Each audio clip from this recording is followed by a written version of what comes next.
Hello, everyone. Welcome to episode 4 of So You Want to Build a House. And this episode, we'll be talking about the bidding process and what all it entails.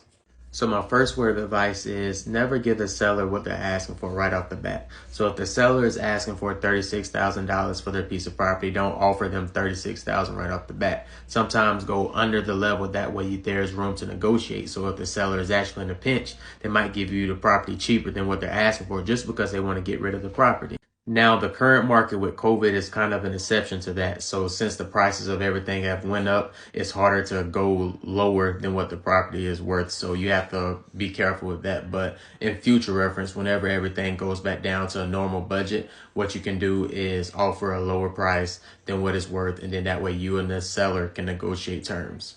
So the key for this tactic to work is patience. You have to be patient during this process. You have to allow the seller time to realize if they're wanting to sell, if they're willing to negotiate down, if they want that exact price. So once you throw that offer out there, just be patient. Allow them time to come back with you. For example, I gave my first offer and it took the guy a week or two just to think on it. And then he came back with a ridiculous number. And so then I let another week go by. So the thing is, you have to have patience. You have to give the seller time to think about the offer. And then whenever it's time for them to sell it, they'll be like, okay, I'm ready to go ahead and sell it. So now I'll be more willing to work with you because I've waited a little time. I've seen that, okay, nobody else is coming to buy this. So let me cooperate a little bit.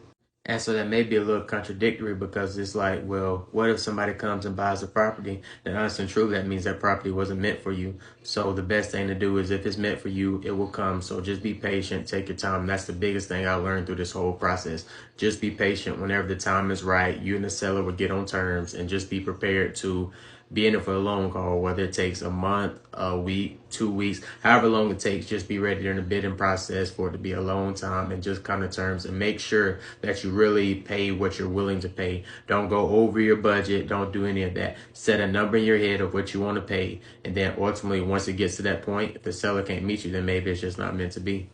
All in all, make sure you do your research on what the property is actually worth. Once you know what it's worth to you, whether it's your living conditions and what all is around you, you know what the property is worth to you. So once you know what it's worth, have your magic number in your head and then go get your property. Good luck.